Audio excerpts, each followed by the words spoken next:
Hello, my beautiful Scorpio friends, and welcome to your horoscope for November of 2021, where Scorpio, this month, not only do you have a new moon happening in your sign, which brings a reinvention and reinvigoration, a birthday present energy for your new annual year to the table, but we've also got a full moon lunar eclipse happening in the energy of Taurus, which is right across the street from you. And this becomes important because the reevaluation that begins now and will last all the way through 2022 is going to be the reevaluation, the shifting, the changing, the revaluing of relationships and the position of relationships in your life. So we've got plenty going on and it really kicks off this month. So let's pay a little bit of attention and talk about what's coming as we travel in.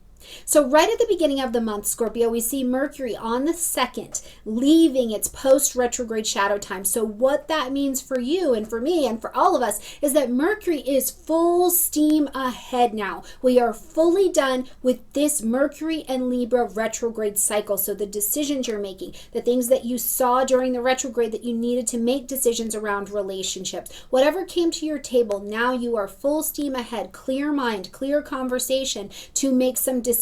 And I do think for some of you, even though this was a 12th house space, I kept getting every time I did your horoscope that some of you are making plans like you were connected to something from the past, or it's been in your life for a very long time, and now you're actually making travel plans to go back and like put the lid on that thing or wrap it up in some way. And the energy got started and was brought back to the table during that Mercury retrograde. And now you'll begin making the plans moving forward. I even think you can see some of those plans panning out as early as December. So please let me know in the comment section down below what that looks like for you.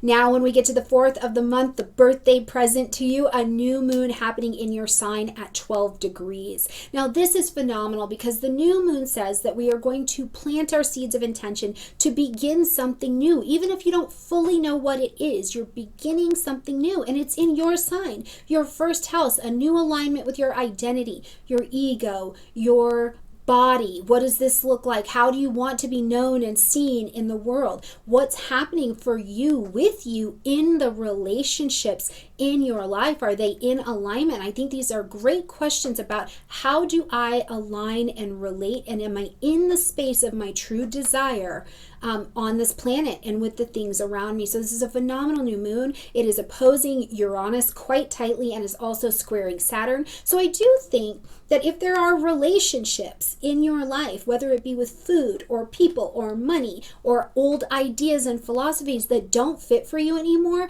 this new moon may be that signal that you're giving to go ahead and surrender those. Also keeping in mind the nodes are moving into Taurus and Scorpio. So there are some pieces of you, Scorpio, that are going to filter out, and it really begins this month, okay? Now, when we get to the 5th, it's a busy day, so hopefully you're following me in the weekly so we can really get into how the week is breaking down. But first and foremost, we've got Venus moving into the energy of Capricorn. Now, this is about money.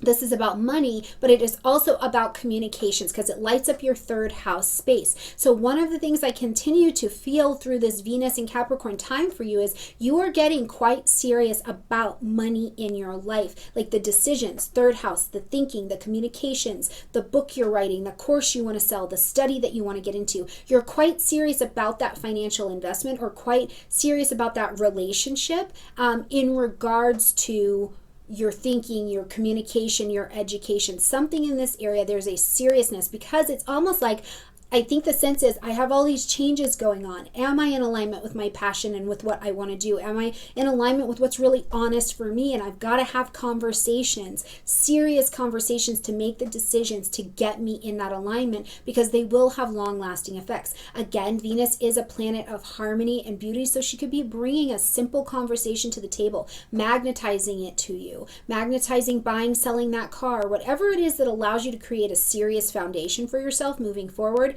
This energy is very much so on par, I think. Now, on the same day, we're going to see Mercury move into your sign, into the energy of Scorpio. So now we've had this new moon over here where you've had these realizations needed to make some decisions. Now Mercury is full steam ahead, on par, clear thinking, and you can go ahead and make those decisions with knowing you have some cosmic clarity to back you up and supporting you, okay? On the 17th, please take note, Venus is moving into its pre-retrograde shadow time, which means at 11 degrees of Capricorn, which please identify that on your chart. And if you don't have a chart, come get one from me. And also, if you don't know how to identify that in your chart, watch the transit video, how to find it. I'll put a card up above, and it's also in the description box, because you want to know where is this 11 to 26 degree space of Capricorn that you will really be hunkering in on your communications, your negotiations, your contracts, your decisions for this next period of time, all the way from now until March of 2022. That's a long time. So you want to be specific on where that's happening for you, okay?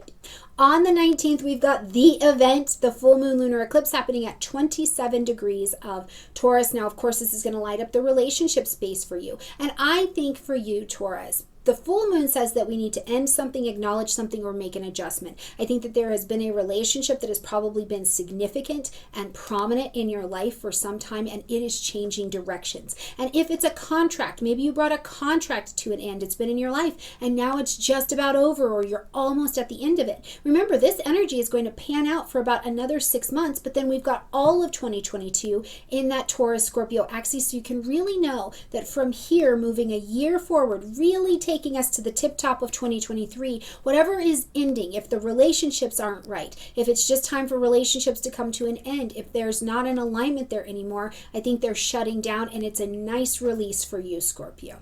Now, as we close out the month on the 21st, we've got the sun moving into the energy of Sagittarius, and on the 24th, we've got Mercury moving into the energy of Sagittarius, both lighting up your second house space. So the sun bringing light, heat, life, and vitality, Mercury bringing a clear mind and lots of conversation around finances. What are you doing with your money? What's happening with your money? Are you going to travel? Again, I feel like there's this travel bug. And yes, we're at holiday time, so it could be like, yes, I need to travel. But there's a travel sense. I'm getting outside of my normal comfort zone. That's kind of the vibe of this Sagittarius season, but it's quite joyful. It would be quite joyful, I think, in terms of what you need to go and travel to and experience. So I hope the month pans out beautifully for you. Now you know a little bit of the energies coming ahead and how you can plan to use them and position yourself, and I hope you do so. So please let me know how it's going for you in the comment section down below. Like this video, comment, share, subscribe. I love you, and I will see you next month.